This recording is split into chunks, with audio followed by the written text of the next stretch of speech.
And it's time for Behind the Shot Critique number 2.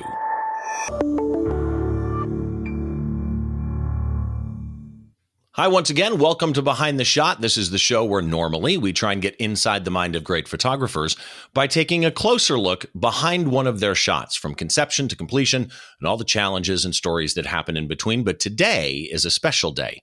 Today is episode number 2 in the critique series that I'm doing with Don Komarechka. I'll bring Don on in just a second. I want to remind you that for the normal shows, you can subscribe wherever you get your podcasts. And if your podcast catcher supports video, the show is available in both an audio-only feed or a video feed. And of course, the video is also available on YouTube. On any show, the show notes and a small gallery of my guests' work are always available at behindtheshot.tv. And that brings me to Don Komarechka, my co-host for the critique shows. Don, how are you, sir?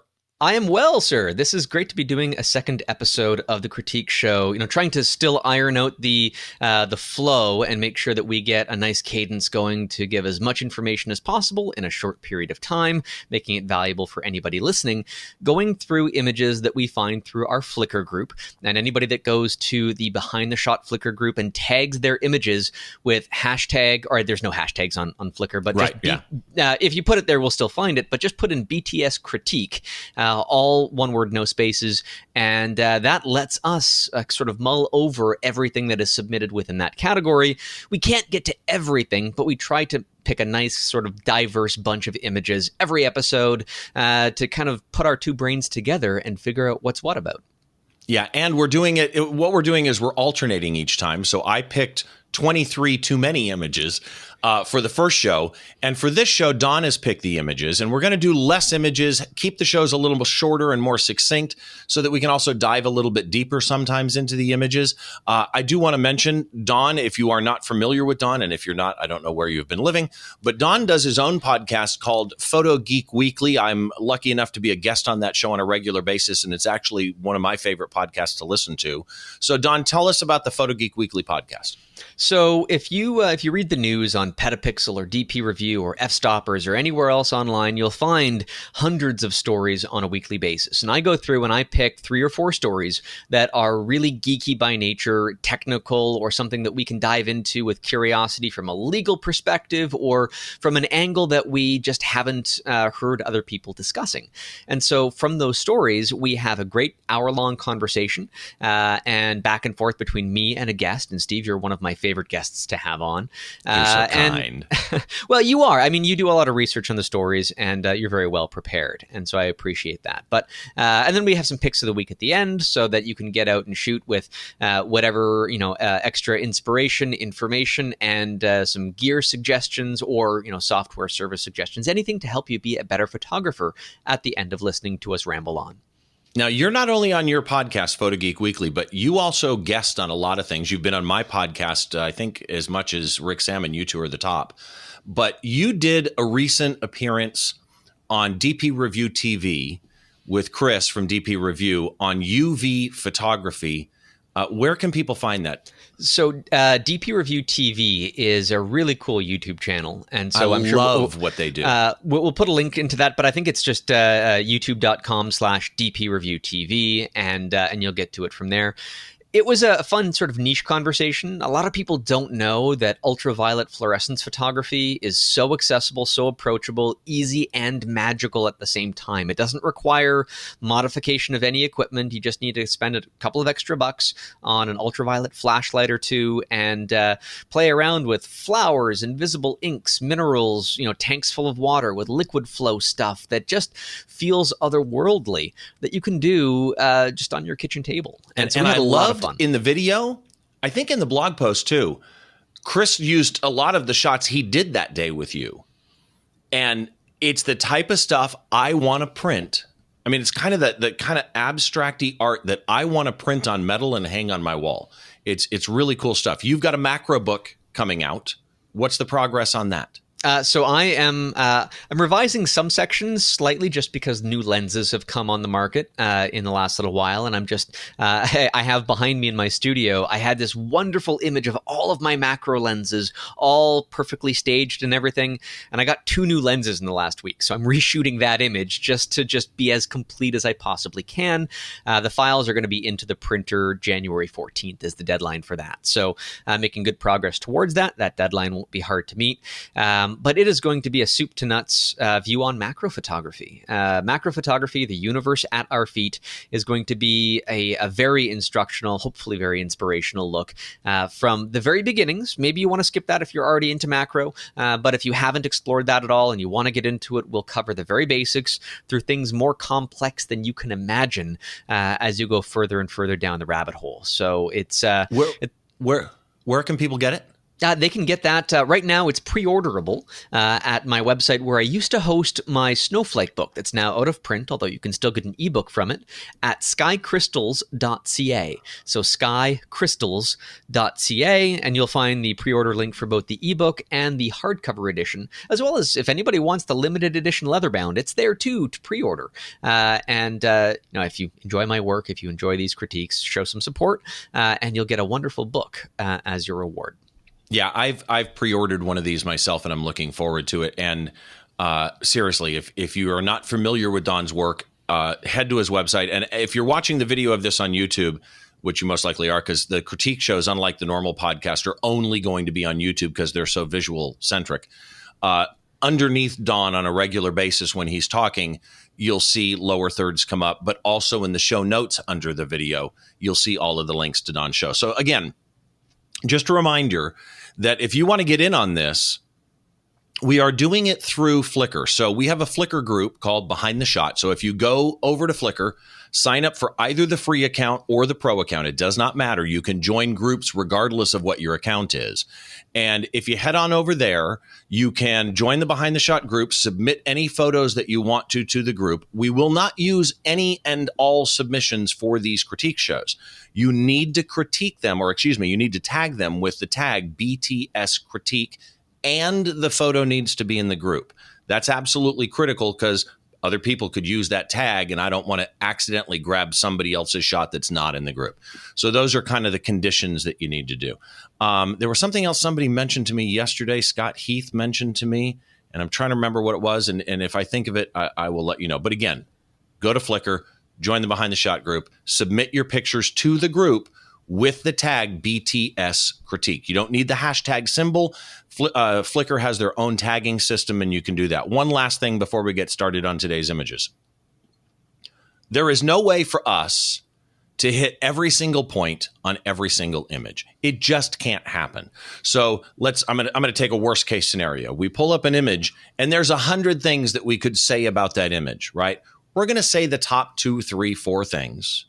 And then hopefully the other items on that image that you might be able to learn from, you'll be able to pick up from one of the other shots that we describe, maybe not your shot. So keep in mind, don't just listen or watch for your shot.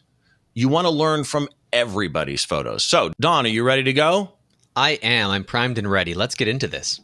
Okay, so the first shot that we have up, and I've taken the time to actually pull up the names of the pictures and EXIF data if it is there. The first shot is, I think it's misspelled, but it's Perespective. And this shot is, you want me to take this one or you want to do this one? You start with this one. I'll follow up. Okay, so I'm going to run through some EXIF data when they have them. This shot was f5.6, 1/160th of a second, ISO 100, and at 55 millimeters. And there's a couple things I want to talk about on this shot because I think that the artist in this shot did some really cool things. First of all, it's not overexposed. And with this harsh light coming down, I think you could have very, very easily overexposed it. But I see detail in almost all spots. The hottest spot is at the far end of this, I'm guessing, a bridge where the person is walking. I love that you got some spattering of light coming through. I like that you didn't center it. This actually is a shot that you could have done completely symmetrical because of the geometric shape of the surrounding cover. But the fact that you offset it onto the lower third and let those leading lines take me to the one person walking through, I really like. There's one thing that I really wish I could see more of. I wish that there was more detail in the actual person. I wish I could see what they were wearing more, or, their hair or something like that, a little more detail. Some would argue that that's actually kind of the mystery of the shot, that you don't know exactly who it is. Is it male? Is it female? Although I'm guessing female, it looks like there's a person there. But again, I think overall, I actually really like this shot. Don, what do you think about it?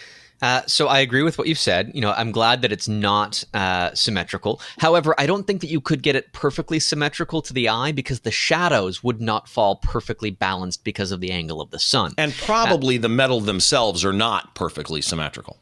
Probably. But if you were to end up just moving ever so slightly towards the left, you can see the woman we're assuming's head is very close to one of the pillars in the background that make a V. If you were to make her head more centered into the triangle on the right-hand side, just an ever so slight half a step towards the left, just lean over a little bit, and that might make her head, the back of her head, feel a little bit more balanced at that point of the frame. Steve, you also mentioned that there's not a whole lot of detail on her. I don't know how much was done in processing. Clearly, it's made into black and white.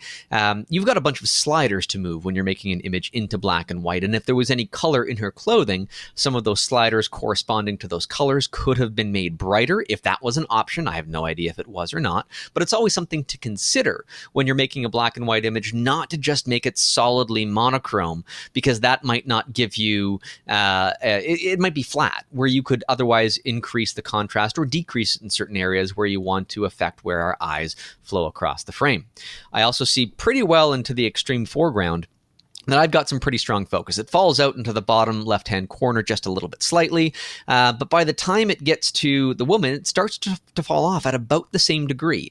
So our hyperfocal distance is somewhere in between there, where it should probably encompass the woman, the person, the actor in the frame. I agree. A little bit more concretely. I would much rather have a more solid outline of the person in the frame and sacrifice a little bit of foreground detail, even though I generally don't like foreground detail to be out of focus. It makes sense because these are all leading lines and patterns into the subject. So that's a way that you might be able to break that rule. Well, and let me add to that really quick. To me, the argument could be made from the maker of this shot that I wanted her out of focus.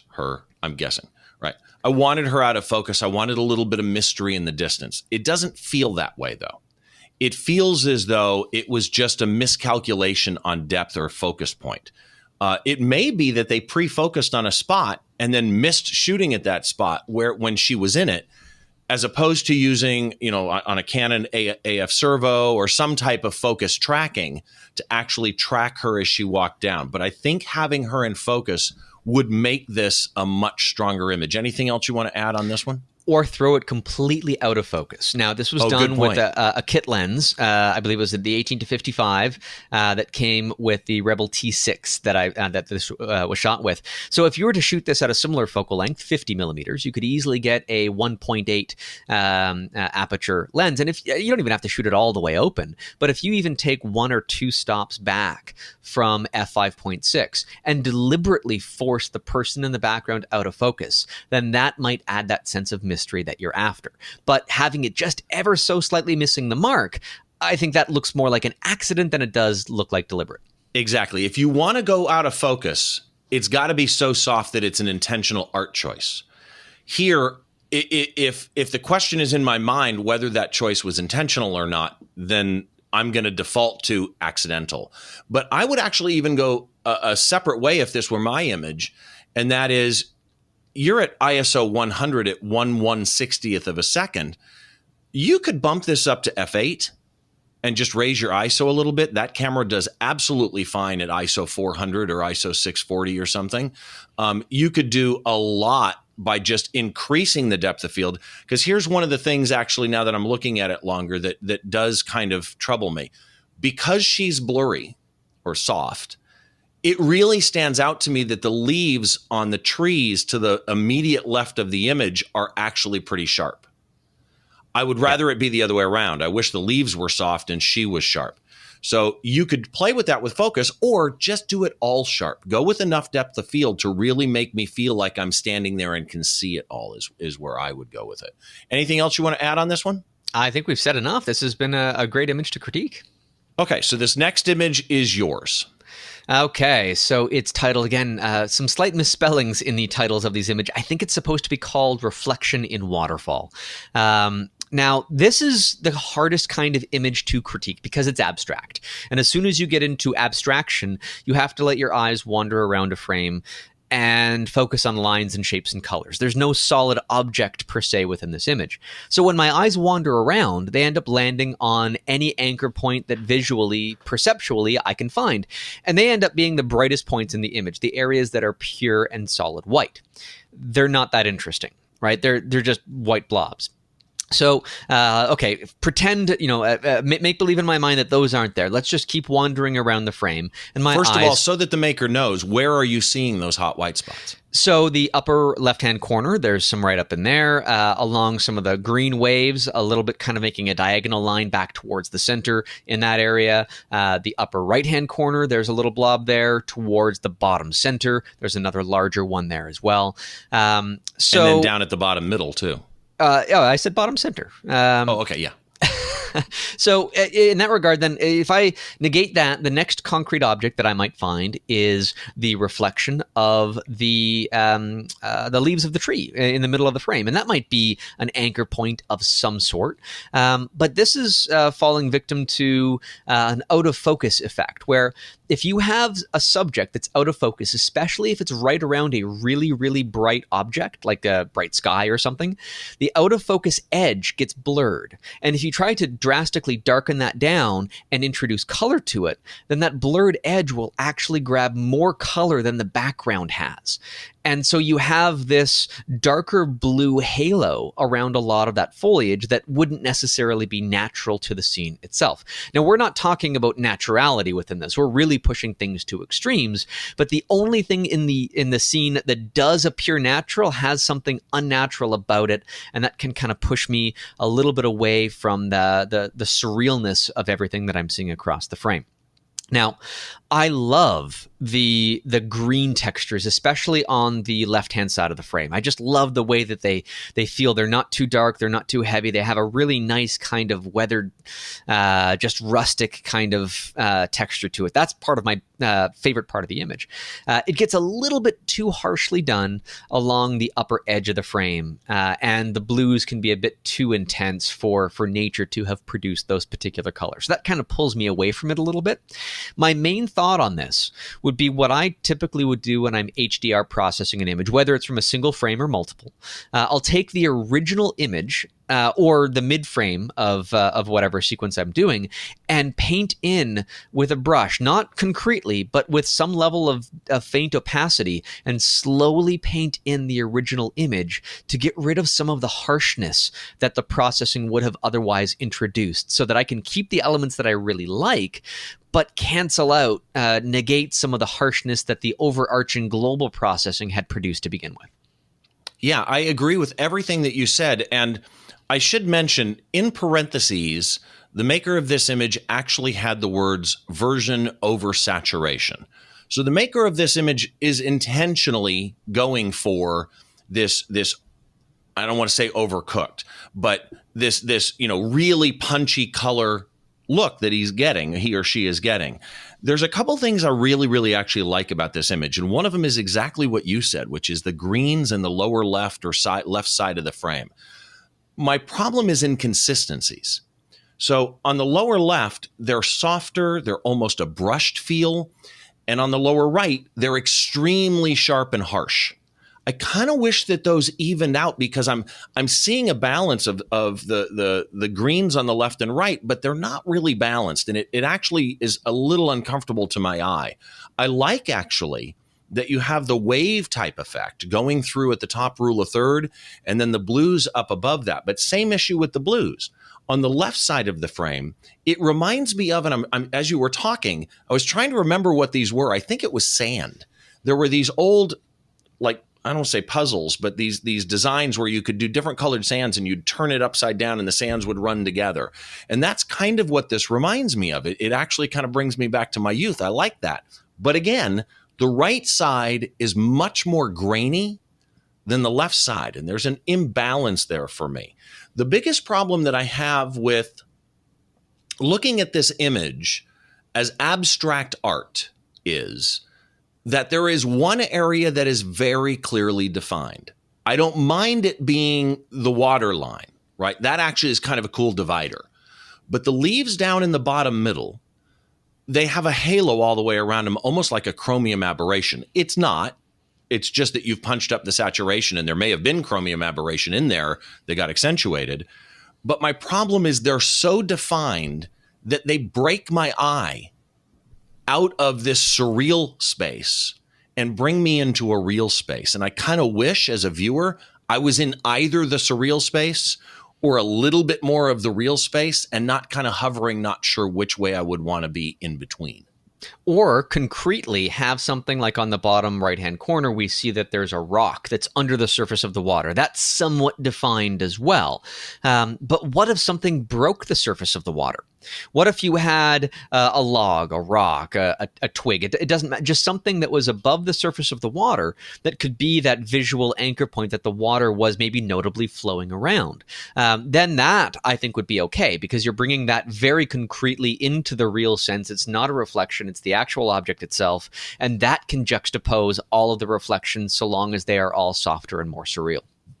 Yeah, I completely agree with you on that one. I think something breaking the water would really kind of just mix it up. But again, I think there's a lot of potential here. I think to me, I understand you were going for oversaturation. I think you may have gone too far with the oversaturation because based on the title, in my head, I'm thinking real world nature.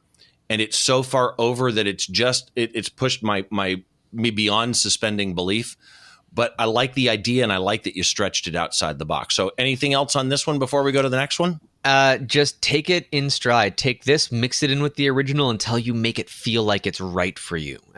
This has been globally processed from what I can tell.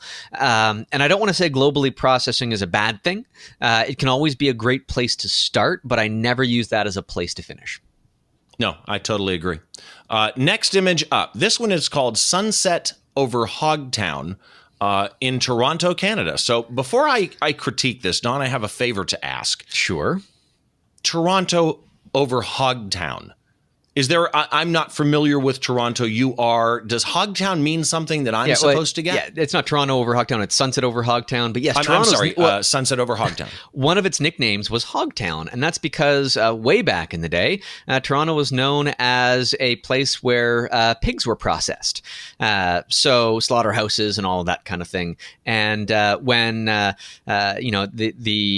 machinery was in operation to process meat and the pigs and everything, there was a notable smoke and smell of hog, of pork. And so that's where the name Hogtown, I believe, originally came from. And I cannot confirm or deny that I have been in an abandoned pig slaughterhouse in urban exploration within the city limits of Toronto. But there are many such places that do exist within the city limits.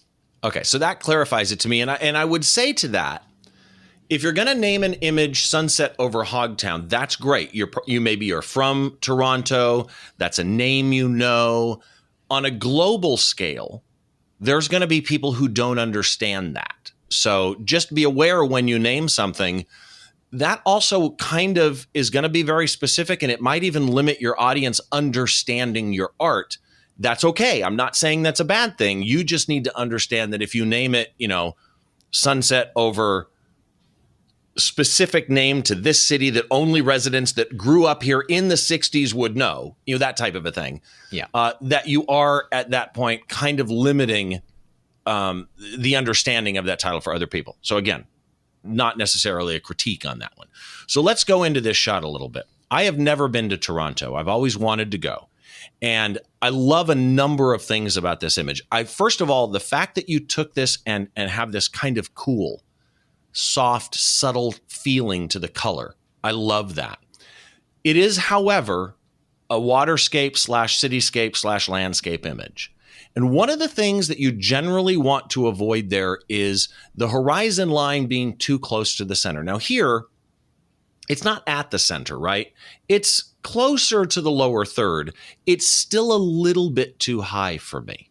So you need to decide, what is your story? Is your story all the waterfront and the city in the distance? If so, none of that sky up there that has no clouds in it and is just color, it's not adding anything to your image. On the other hand, are you trying to emphasize the color changes in the sky? And at which point, you don't need that much bush at the bottom. So for me to start with, I would crop some off the top and probably some off the bottom and make this more of a pano, because that's going to re-emphasize to me the width of this skyline, right? I don't know if this is a quarter mile of the city or 10 miles of the city wide. I mean, you can guess by the number of skyscrapers, but you see what I mean. Making it pano will give me a little more feeling of width to the cityscape that I'm seeing. There's a couple of other things in here. First of all, the lights. Now, I'm not quite sure what that is. It almost looks like maybe a ferry came across the water because it's in front of the buildings. It's a Is ferry. that what it is, Don, do you think? Yep. Okay. I know for certain that it's the ferry to the Toronto Islands. Okay, so pretty good guess then. I did not know that. I've never been there. But it looks like a ferry. Now, I don't mind the light streaks in general for a long exposure. Here, I think it actually detracts from the skyline. I want to see that skyline that I've never seen, and I have bright colored lines in the middle, and I can't really see the ferry. So therefore, it's almost like scratches and a negative in some ways. I would have set up an exposure or tried to time it where that ferry was not there. The other thing is your shadows. So I understand what time of day it is, but there, trust me, at this time of day with the exposure that you did, there should be detail in those buildings, especially over on the left-hand side of the frame, camera left. I see some detail a little bit in the middle, but I'd like to see less blocked up blacks in those buildings, and let me see a little detail in that skyline, I think would help. Well, Lastly, Steve, but before you continue on, Yeah. the reason for those blacked out blacks and the lack of ability to recover some of those details is because this image was shot on Kodak Ektachrome. Aha. Okay, so it's film. Yep. That's an interesting one. I did not see that in there. I went looking for EXIF data and I didn't see it. But even still, okay, so you shot this on film, great. I still would have... I would have tried to get an exposure to me where you could have kept that. But actually, in this case, knowing that now, your film choice may have been intentional to get that.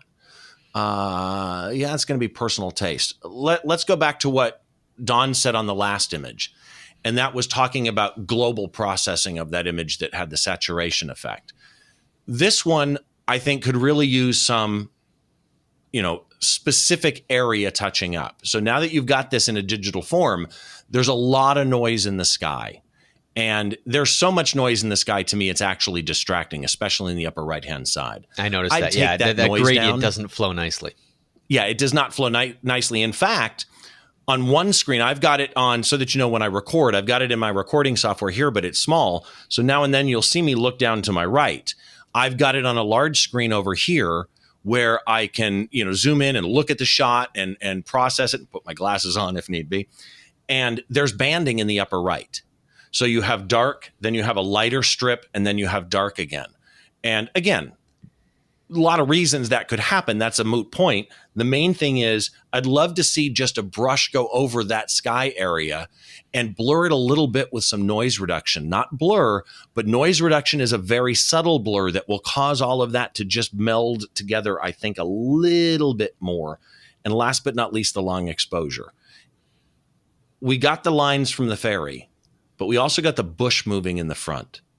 And that's distracting to me. I want to focus on that skyline. So when I said crop from the top and crop from the bottom, I'd crop that blurry branch. The real bad one in the middle, I'd crop that out. All right, so I know this location. I don't know if this is on Olympic Island or somewhere nearby, but I have been to a very similar spot. I made very similar shots, and I know that you can get right next to the water surface to get rid of that foreground, those bushes entirely. Maybe even framing with some rocks in the foreground. There's a few piers that go out a little bit. You don't have to have the whole thing in there, but what if you had something solid like rocks and boulders in the foreground that the water can crash up against over a longer exposure? And they'll stay solid, and the water is the thing that's blurring. The water is already blurring in the frame because you see that the waves are soft. You can see that it's a long exposure because of the lights of the ferry. We know these things are happening. So that said, I think that framing around the city being the dominant feature and the foreground just accenting that. And if you can get some of those boulders or piers or rocks to just kind of point towards the city in a much more subtle way, then that can be sort of a leading line into the frame, and that might work really well. So framing and composition, I think, are something important to be considered. Kudos for shooting film for this particular scene, and I'm envious too, because I'm looking forward to Ektachrome being available in 120 format, so I can maybe do something like this myself. And let me say, because I've pulled it up on Flickr, it's Kodak Ektachrome E100. It was on a Nikon F90X and with a 28 millimeter lens. Right. Now, but it's film, and so clean your film before you scan it. There are so many dust spots in the sky along the horizon. I see hairs and fibers and spots. I mean, that's where the dust and scratches filter in Photoshop was designed to remove these things. It would also impact the lights of the city if you were to apply that globally. But if you were to duplicate your layer, your image in Photoshop, apply a dust and scratches filter to remove the dust and paint that onto every area where those contaminants are in the frame, you'd be able to get rid of it if you didn't want to rescan it. And they're really noticeable in the sky. So even if you wanted to, you could just do some autofill type stuff to patch those areas or something. Right. And Ektachrome or any type of reversal film have always been very, resistant to processing, to pushing and pulling in the developing process, but also to over or underexposing. You don't have a whole lot of latitude to play with. So when I see some of that being pushed, especially in the lower left-hand corner, right above the watermark, lower left and then lower right as well into some of the bush areas, it's ever so slightly brighter, but when it gets brighter, the grain is also amplified as well. And I know that that's done in post. I don't think that there's no reason for that to have been exposed that way in film. So just be cognizant of those areas when processing the film and bringing that in to make it stand out as best as it can. So this was definitely a 35 millimeter frame, which is why we have a 3:2 aspect ratio. But even in the film era, you are not beholden to that aspect ratio, Steve, as you had mentioned before. You can crop, and yes, you're going to be cropping in your resolution. You're doing that in the digital world today anyhow. I think that same mentality can ripple back into the past when you're shooting film. And actually, I'm going to add one last thing, and we're going long again because I love doing this. But I want to add one last thing, and that is, think about that. What Don just said, that you're not stuck with that aspect ratio, even though it's film. If you're going to scan it in, you now have the wonderful tool that you used of film, and you have another set of tools on top of that. Use them both as you need. So let's jump to the next image. And this one is Surfers in the Mist. I love the depth of this frame, Steve. I mean, we don't have a lot of mist and fog in my area, nor do we have mountains. And to have a landscape kind of rising up into the distance and have the mist from the ocean or the sea or wherever this was photographed in order to produce this kind of a depth effect. I think that adds a lot of dimension to the background, but it also helps declutter the background without removing details that are important. Whenever it's foggy here, I go out and shoot because it's important to do so. You've got these two surfers in the foreground. They're mostly in silhouette. One is looking down, almost like they're about to pick something up. One is just kind of walking into the distance. And there's another one that, I don't know, looks like they might have had too much to drink. They could be ready to vomit on the right-hand side further on. These poses of these people, the middle one is okay, but the other two are not the most photographically, aesthetically pleasing poses. Would they have been better a second later or a second before? I don't know. But that's the kind of randomness of the scene that I would have to be in that scenario, constantly firing off, because every single gesture, I'm sure you can agree to this as well, Steve, with music photography and concert photography, every single gesture can change in a heartbeat. Yep. And if you capture the right moment, you got it. But the right moment existed only for a fraction of a second. And on either side of that, it might not have been nearly as good. So in a scenario like this, I would be rapid fire shooting, not just for the people, but the position of the waves, which I like in this frame, but who knows what they would be a second before or after. As these people continue on, maybe they were both walking into the distance to create a similar effect. One final thing for me before I hand it off to you, Steve, is I do notice a bit of a discrepancy in terms of contrast. The people in the foreground are very high contrast, and I might expect that, but very few other things in the foreground are. Like when you get right back between the two people, you have some sort of wooden structure, looks like some railings, and then the contrast falls off quite seriously from where that wood is down towards where the beach is. So much so that I don't think there could be that much mist that differentiates that because they are the same distance away. Maybe I'm wrong, but it feels like some sort of dehaze or contrast has been applied selectively to certain areas of the frame, especially the small little mound on the very right-hand side of the frame that's making it stand out far more than I think it necessarily should. I might just soften up the contrast on those areas just a little bit in order to make it feel a little bit more natural. Interesting take. Okay, so this image I love, right? I just love this image. And this is what I was talking about on the Toronto shot. The fact that this is cropped in a pano accentuates the left to right spread of the area that I'm looking at. Right? It lets me feel like I don't have blinders on looking through a window.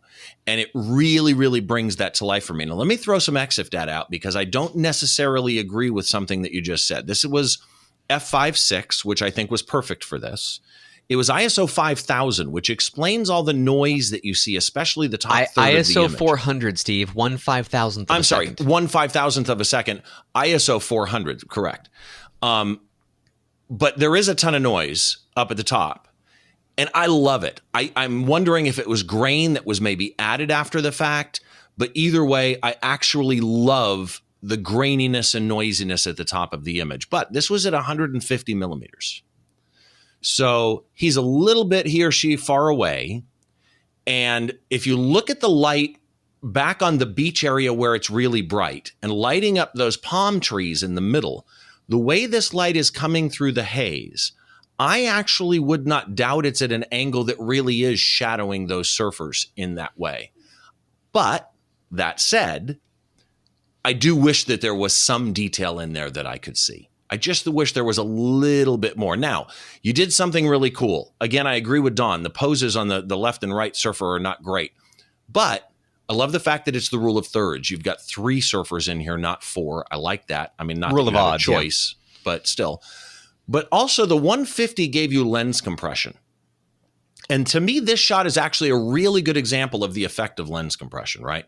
You've got those hills and stuff in the background and the haze in the background coming in and feeling like everything's tight and giving you that depth that we were talking about. And I really, really like what you've done here. For me, mainly the only things, and by the way, let me say this too. You left just the right amount of sand full width. So just a hair over the sand on the left, you see a ripple of white water. Any more, I think would have been gratuitous at that point. I mean, you have just the right amount that I see the waves all the way to the left of the frame, but I also see a little sand. I just think it's really well done. I wish there was a little more on the right. I think the guy on the right that's bending over looking like he's about to get sick, I think he's too close to the edge. But I don't have a lot to add to this image other than I wish I could see some detail, just a hair of detail in the surfers. Anything to add before I jump on? No, I mean, we've kind of, anything that would be an advantage to this image at that point would be randomness and impossible to control from the photographer standpoint. So again, overshoot these kinds of scenarios. Just take 1,000 photos in order to get 2 or 3 that you're really happy with and throw the rest away because the elements of chaos and randomness are not on your side. You may have already done that, and this might have been the best, and there's nothing wrong with that. It's just always keeping that mentality in your mind of that one moment is nothing that you can control, so capture as many as possible. Okay, next image, Milky Way Meteor. And for the Milky Way shot, it's f3.5. This is a 30-second exposure at ISO 3200 and at 18 millimeters. And I'm going to go into this image from a different angle than I think some would. And that is, first of all, just compositionally. I would almost rather see just the Milky Way than just the tops of trees. I don't mind seeing trees, but to me, there's just not enough down there at the bottom to make me feel like the Milky Way is anchored to anything, right? It's space. I kind of wish I had a little bit more of a foreground subject to kind of tie it all together and anchor it at the bottom. It doesn't feel heavy enough at the bottom of the image to me. But here's the big thing with this shot. First of all, let's go to the plane that appears to be flying across it. I would have cloned that out. What plane do you see, Steve? Say again? What plane do you see? Is that a plane or a shooting star? That's a shooting star. That's a meteorite. Or meteor. Oh, which would be Milky Way Meteor. I don't know what's wrong with me today. I'm missing these little things like that. The name of the image is Milky Way Meteor. Okay, ignore me. So the meteor flying through, still same issue to me, right? Even though you've titled it Milky Way Meteor, if I just look at this image, it's a white line that's in the middle. And to me, the Milky Way is actually the star of this. I would have taken that out. I really would have. I mean, it's great that you captured a meteor, but I personally would have taken it out. But here's the bigger thing. I would highly recommend that you get the app called PhotoPills, because you shot this at 30 seconds. And based on the EXIF data and the image, or excuse me, the camera body that you actually shot it with, and let me pull that up here really quick. You shot this, I thought I saw it somewhere. It was with a Rebel T3i. T3i. And you're using the kit lens, the 18 to 55 lens. Based on 30 seconds, you're not sharp here. So you do have some star movement going on for that 30 seconds. And I really wish that this was tack sharp, because I got to tell you, you captured an amazing, and by the way, the meteor might even be okay if it was tack sharp, but you captured an amazing deep space shot here. I love what you captured. I just wish that it was tack sharp. So if you look at PhotoPills, I put in your camera body and I put in your exposure information, and it tells me for stars, for spot stars, that based on what's called the NPF rule, you could shoot at 13 seconds, 13.44 seconds, and not have any trail. Based on what's called the 500 rule, you could go to 17 seconds. Somewhere in between there is probably going to be your safe spot. A lot of people say you can go 25 seconds or you can go 30 seconds, and generally you can on the right body, with it locked down the right way, but it does vary a little bit based on other variables. So for me, I think you went too long on your exposure on this. I'd agree with you, Steve, on the exposure length based on your focal length. If I was using a 30-second exposure, I have no problem doing that with a 15-millimeter fisheye lens that has a 180-degree field of view, because the stars aren't going to move that many pixels over that large of a frame. But the more rectilinear and more telephoto you get from that, there is actually a huge difference between a 15-millimeter fisheye and an 18-millimeter normal lens in terms of the amount of field of view that you have. So 13 seconds sounds about right. I might even go to 10. And it's hard to say cranking the ISO up, because you'd have to triple that, and the T3i might not be able to handle that all that well, but you can always take multiple exposures and combine them together and realign them based on the Milky Way. On Steve's opinion that the foreground would be out of alignment, if that's the case, that's okay. The foreground isn't really the subject here. But I can tell, sort of looking at this, that this is... it's a nice win to have the meteor there. And that's always, again, the harder you work, the luckier you are. You got the shot and you had a meteor, and that's to be celebrated, I think. But once you photograph the Milky Way, and you've done so successfully, any other time you successfully photograph the Milky Way seems like you're walking exactly in your same footsteps that you've walked in before. Like there's nothing new about that particular thing. So in my experience, it was like the Milky Way became the backdrop to a foreground. And then whenever I am now going out trying to do astrophotography, I'm looking for an interesting foreground, a reflecting pond, a nice little bridge or walkway, a particularly gnarled tree that could stand out and be its own character within that particular scene. That becomes my foreground to put the Milky Way in behind. And so then the foreground becomes your actor. It becomes your scene. And the Milky Way is just the backdrop. And it's an important backdrop. You know, it wouldn't be magical without it. But if it's just the backdrop, then it's just the backdrop. You don't have any narrative. You don't have any story being told within that particular scene. And so the line of the tops of trees, and I can see on the bottom left-hand corner that looks like there's a power line or something running through there as well. I mean, I'd clone that out in this particular case. But I would really, in the field, I'd spend the day scouting for the best possible location to shoot, prop down a lawn chair, and sit and wait for the sun to set. Bring bug spray, but just make a day of the entire thing. And I've done that before. And in that exact same scenario, I had a bolide meteorite explode along the horizon, just as my luck, after I spent the entire day carefully choosing exactly what my foreground was going to be. You're well on that path with an image like this. It, especially with a kit lens and a Rebel camera, you are using that equipment quite admirably to get results like this. I commend the technical achievement within that. Now focus on the compositional achievement that's to come. Yeah, I agree. And actually, let me echo what you just said about the equipment. You don't need these crazy expensive cameras to capture this, as is evidence here. This is a T3i, and you did with a kit lens. And had you just known that 30 seconds was too long, this would have been a star shot.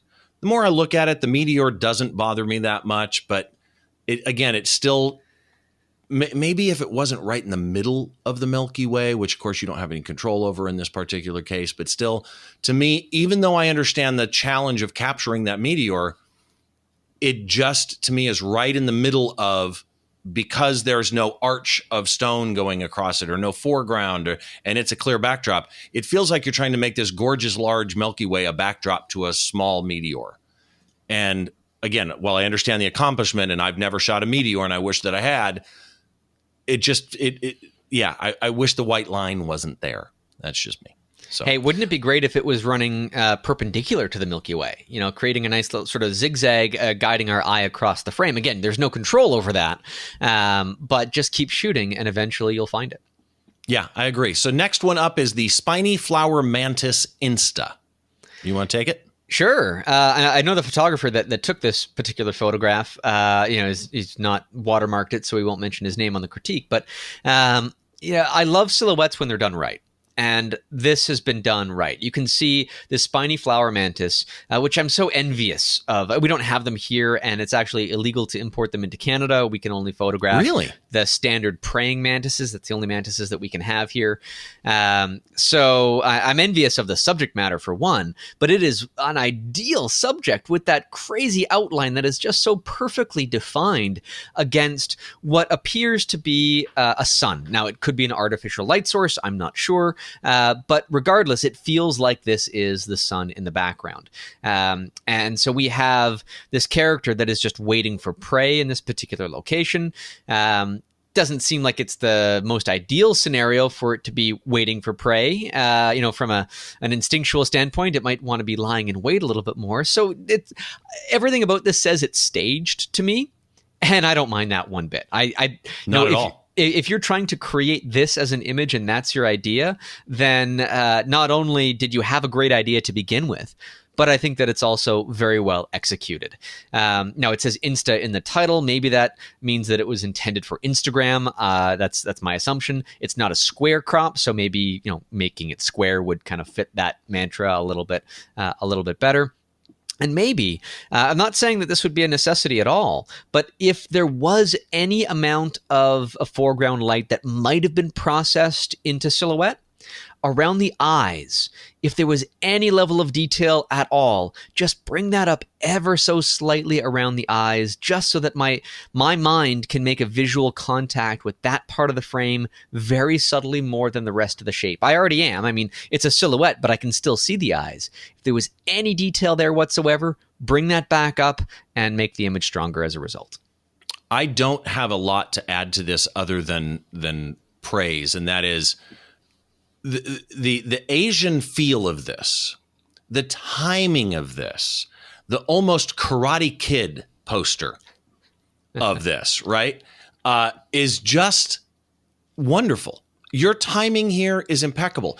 Your composition is impeccable with the stick or twig that it's on going down to the left, but you can see it once it leaves behind the light, right? That light falls out of the circle and nice softly down. It does feel as though, let me look at it on a big screen. It does feel as though it's a little closer to the left edge than the right edge.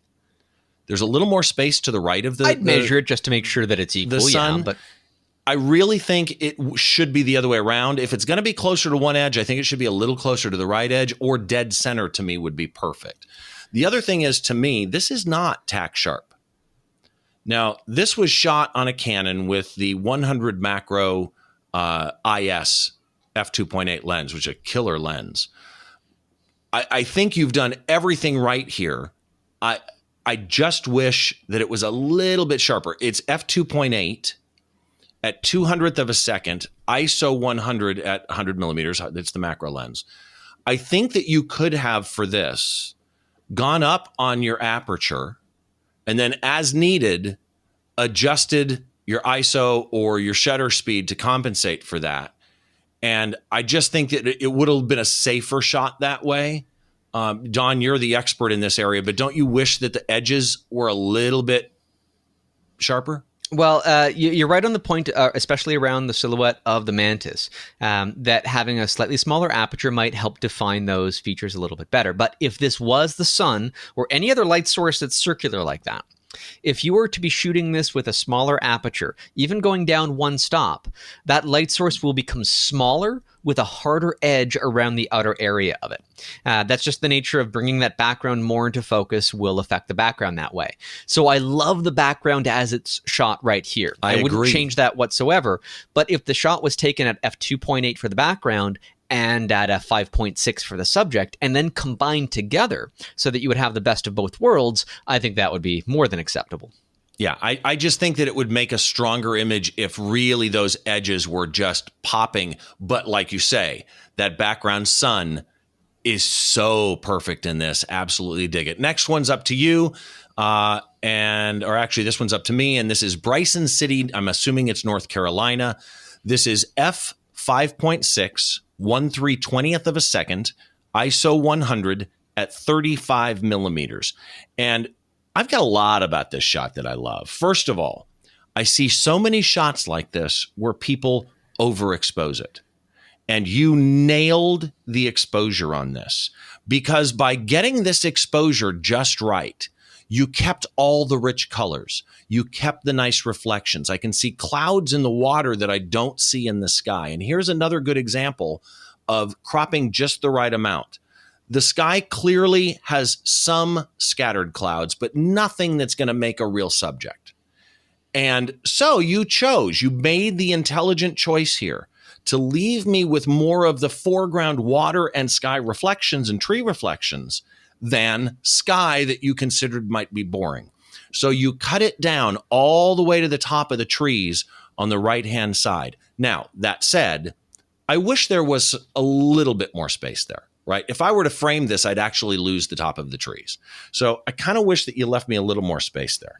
I love your framing with the bridge. I love the way that the big tree on the right kind of comes in and the reflection close to it's nice and bright and it fades off. The water looks refreshing. Here's my problem. You've done something to this sky. I don't know what.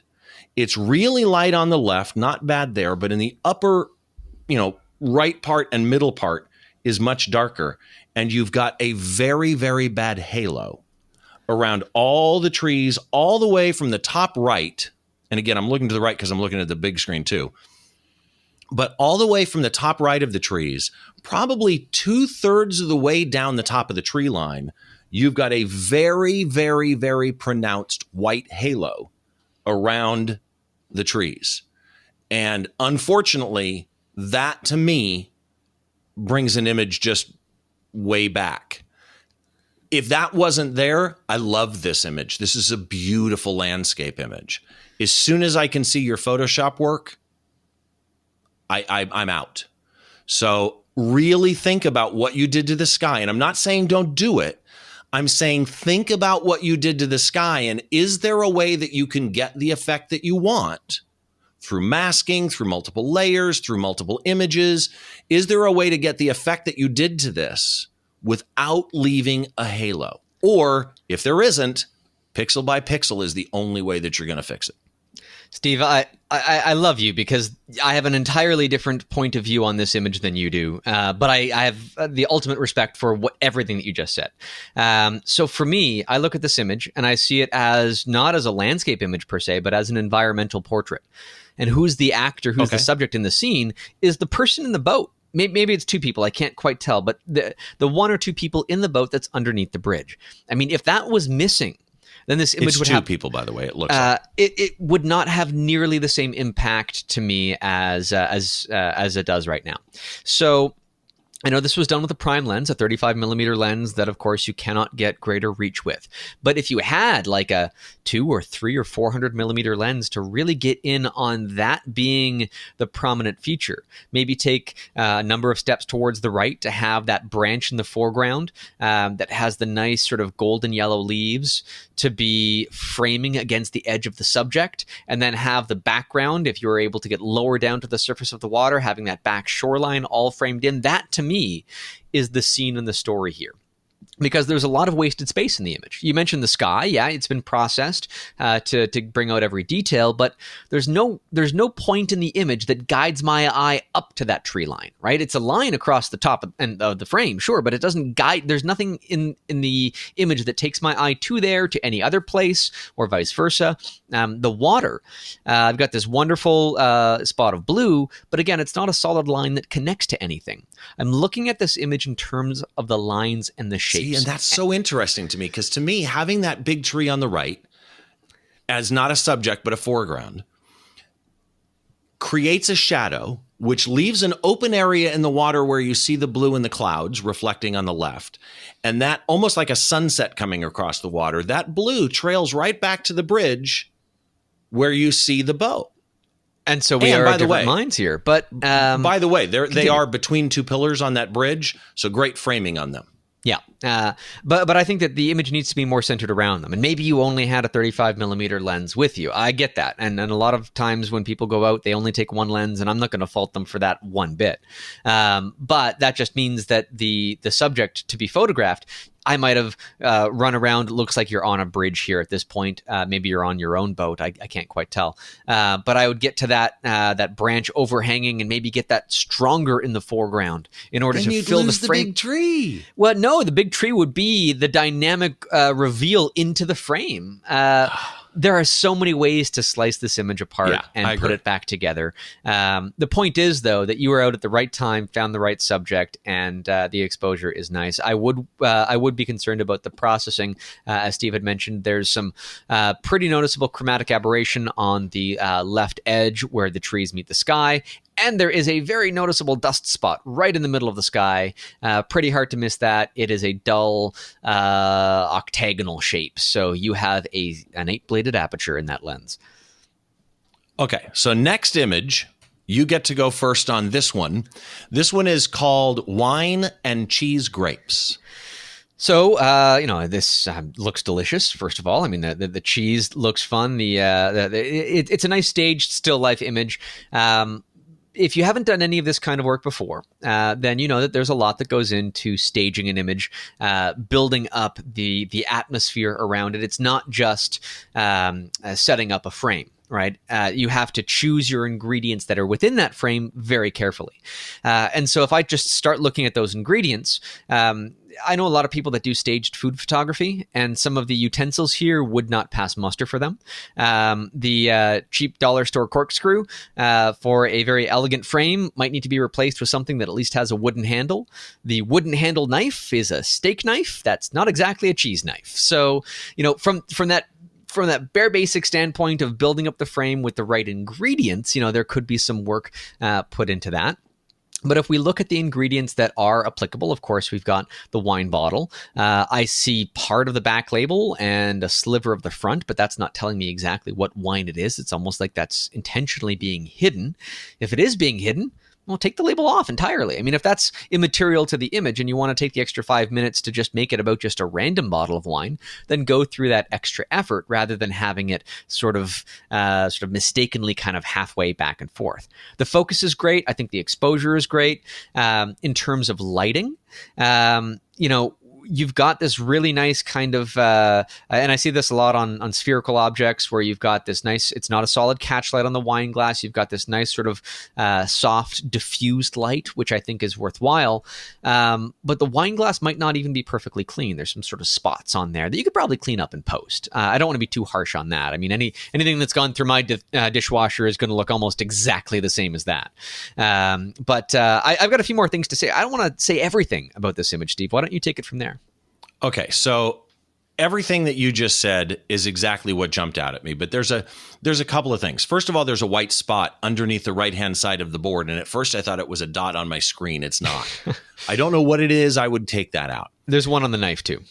Yeah, there's one. Well, there's a couple of things on the knife. So if you're going to do food or beverage photography, by the way, I've got an episode on Behind the Shot coming up. I've already recorded it. It will run in January with a guy by the name of Freddie Clark. And Freddie is a food and beverage photographer. And he gave great tips on photographing beverages and food that you might want to think about. There's a couple of things here that to me, I love that you tried to do this. There's too much on a cheese board, right? You don't put a glass of wine on the cheese board, first of all. That just nobody would generally do that. So it's not a believable, inviting scene in that sense. It seems cluttered because the glass of wine is on the cheese board. So find a way to frame it otherwise. The fact that it's the back of the bottle and I can see a barcode probably isn't the thing. Even if it's a cheap wine, and this actually doesn't look like it is a cheap wine, make sure that I can see the label. If you've got an opportunity to photograph a product, showcase the product. That's number one. Two, the cork. The cork is either lit in such a way, or it almost is like you punctured the corkscrew through the top of where the cork is laying, the side of the cork.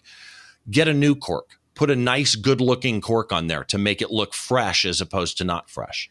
The wine glass definitely is not clean. And while I agree with Dawn that my dishes don't come out of my dishwasher looking great, if I'm going to give them to somebody to drink out of, I'll clean them by hand. So take the time to clean that glass, and it should be spotless when you do so. The lighting is a big issue here for me, and that is the side of the cheese looks kind of dark and waxy. Part of that is the lighting, and I see the lighting in the glass, and I should not see the lighting, right? So there's a couple of things that I would suggest that you look up as far as lighting glass. You can light it from behind, so that because glass is transparent, if you light it from behind, maybe even a small little bit in the front, you can do it without reflections. So think about the organization on the board. And one last thing with the steak knife. Again, not a cheese knife, but that doesn't bother me so much because I know people who cut their cheese with a steak knife.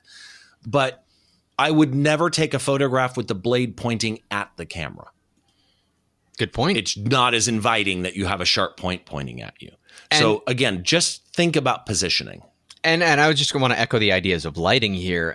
The wine looks black, right? You want to have some level of backlighting that just brings that up a little bit. It doesn't have to be really bright, but just some deep reddish color that you know that wine probably has.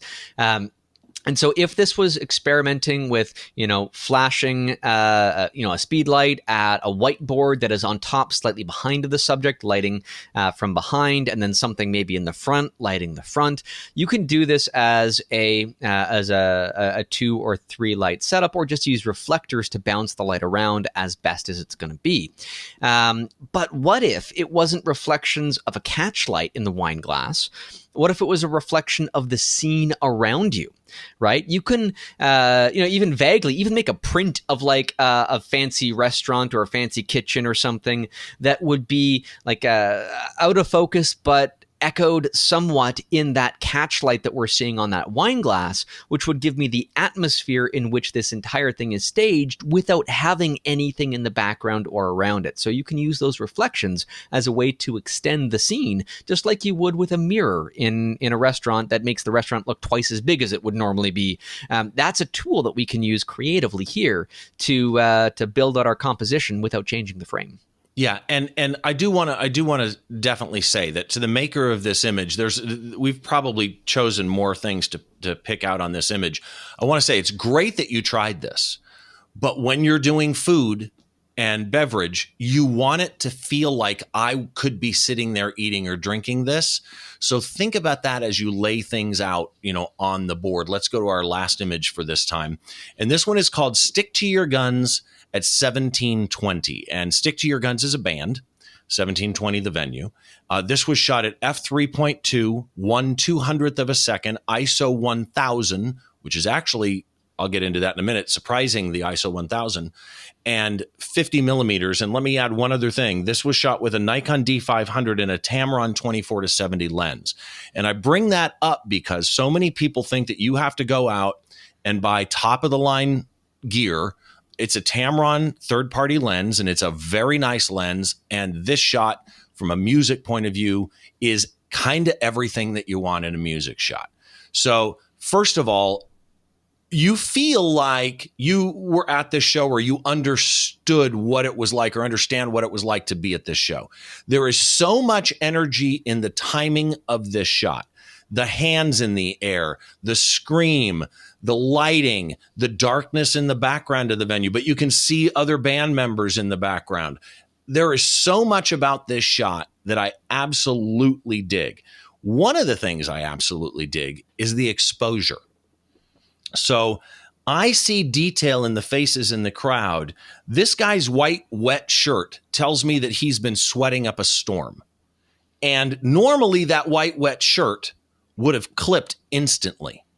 It's not. Now, that said, his cheek is clipped. Hands down, there are clip spots on his cheek. I wish that wasn't there. There's no way you're going to recover it. And had you gone a third of a stop down, probably, that would have been enough to make it where you had recoverable highlights on his cheek. Below his face, though, this is the one thing to me that hurts this image, and it's the same issue. And I don't know if this was done. Let me look actually really quick and see if it shows if a flash fired for this. It did. Yes, flash did fire for this, which would explain it. So if you're going to use, first of all, I don't ever use flash for live music, and I don't care if it's a dark, dingy club. I never use flash. There's some lighting, tell the story of the show the way it was presented. That said, at a lot of small clubs, you can. You never can use flash at a large show, at a major concert. It's a rule, 3 from the pit, no flash.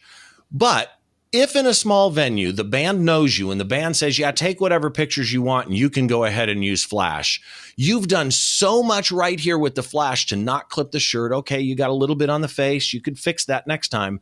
But here's the thing that you can't control.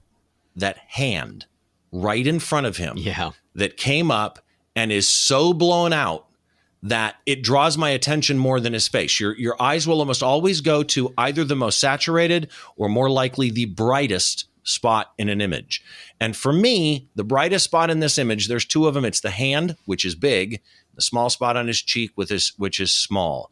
You need to burn that hand down. Here's the problem. I think that it's clipped. And if it's clipped, If you try burning it down, it's going to turn gray and look weird. Right? Well, that's right. And I don't think that it's necessarily completely clipped, Steve. Just by looking at the way that the light falls off, if you were to take the exposure down on the original RAW file, you might still have detail in everything but the fingernails, which you might be able to deal with separately. I'm okay with the fingernails, but I think the thumb and the middle finger are gone. Right. But I don't know. I'm gonna say they're recoverable. Just by my experience, it's just on the edge of recoverability at that ISO on a D500. I think it might be possible. Again, though, that hand is close to the flash, but it'd be interesting to see. And to the maker of the shot, who I happen to know, I would burn that hand down if you could. Other than that hand and the bright spot on the cheek, this is everything that you want in a small band at a club image. Everything you want, really well done. Yeah, I don't know if I could add anything to that. In fact, the fact that a flash was used, it makes the audience in the foreground part of the shot as well, because there wouldn't have been light on them. I wouldn't have been able to see facial expressions. I wouldn't have been able to see, the fists in the air as clearly, or the hand gestures or anything to that regard. So that was helpful in the frame. That flash is probably not hitting the entire venue. So there's lights on the people in the background, and that's what's illuminating them. If I were to be really persnickety about this, and it's a 2-second fix, mid-frame or just a tiny edge left of mid-frame, looks like there's some sort of a stand, an instrument stand or something in the background. There's a tiny little white circle that's staring at me, and I can't unsee it once I've noticed it. Just clone that out and you're good. Yeah, easy to fix. You've got some in the upper left-hand corner too. Right at the very edge of the frame, 2 little white dots that don't appear really connected to anything. I don't mind the 3 in a row, but the ones on the very edge of the frame I'd probably take out. But again, it's music photography, and so that you could argue that it's photojournalism at that point. And so cloning anything out is not going to be allowed, but you are allowed to dodge and burn. If the hand is recoverable, go back and revisit this image because it's really well done. And by the way, here's another one where the crop is not a standard, 2:3 crop. Right, it's not a 4:6. I love what you did with the crop. I love what you did with the energy and your timing. Now, I do want to say this for those that shoot music photography and are going to say something. It's a standard rule that you never use flash at concerts. So I want to emphasize, I don't ever. And if you're going to learn concert photography, I would highly recommend that you try learning concert photography without using a flash, even in a small club. Learn to do low light action photography with no flash. Learn to manage the clutter on the stage. Learn to tell the story of the lighting that the lighting guy is telling you with the band. That is absolutely critical. But there are times where in small venues, the owner of the club and the band are like, I don't care if you use flash, go ahead. And in those cases, a lot of people do. Here's my thing that I would suggest that you need to worry about.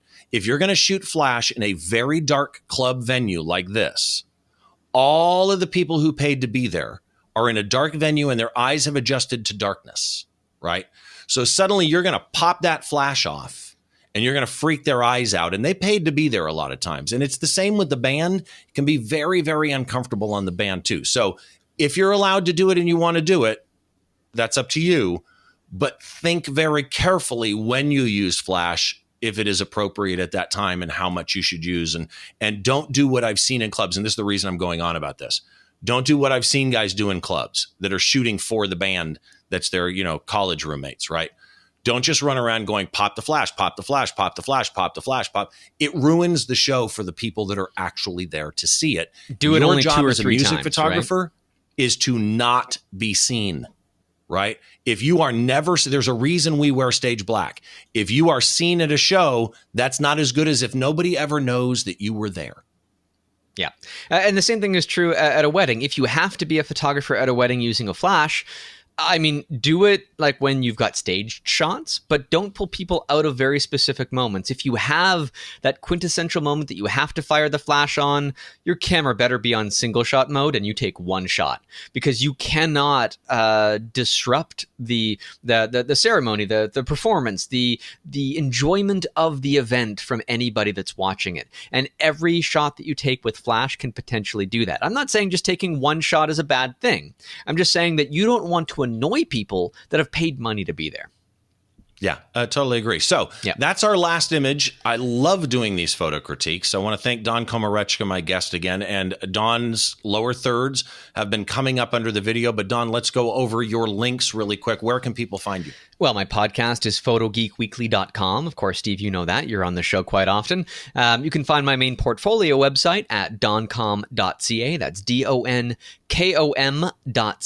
And all my social media and links to everything else will be found there. And what about your book? Oh, so that would be at skycrystals.ca. That's the placeholder URL from my previous book on snowflakes, and it's where you can pre-order my current book, and that is Macro Photography, The Universe at Our Feet, shipping in Q1 of 2020. And then be sure to go look up, and I need to get that link, and I'll put it in the show notes under the YouTube video. Be sure to go look up the UV photography video that he did with Chris from DP Review, because I got to say, I thoroughly enjoyed it. It's one of those videos that made me actually want to go try something different. Thank you, Steve. And the flashlights. I may have to buy some of those flashlights, so I may have to find out what they are. And UV safety lights while you're safety goggles or glasses while you're at it. Protect those eyes. Okay, so that will hurt your eyes? Well, it can give you early onset cataracts. So some studies have said you could get a sunburn on the back of your retina, which wouldn't be fun either. Your eyes would be nice and scratchy. So just protect those peepers. Okay, so if you want to get in on the critique shows, all you got to do is head on over to Flickr, join the Behind the Shot group, tag your image with BTS critique. And I remembered I said earlier, somebody said something to me and I knew I'd remember it. He said that I had not mentioned that it can't have a space. So it's not BTS space critique. Tags don't have spaces. So it's BTS critique, all one word, as a Flickr tag. You can be a free member, a pro member. Put your shot in the Behind the Shot group and tag it, and that enters it into the pool for us to choose it for these critique shows. Right now, we're planning on doing one critique show a month. Hopefully down the road, that might even increase, and we might even start live streaming these and doing themes and all kinds of stuff that we've got going on. So again, I'm Steve Brazill. This is the Behind the Shot podcast. Normally, we talk to a photographer about one of their shots, but I'm loving doing these critique shows. I hope you're enjoying them as well. Make sure that you reach out to us and let us know. Thanks again for joining us. We'll see you on the next show.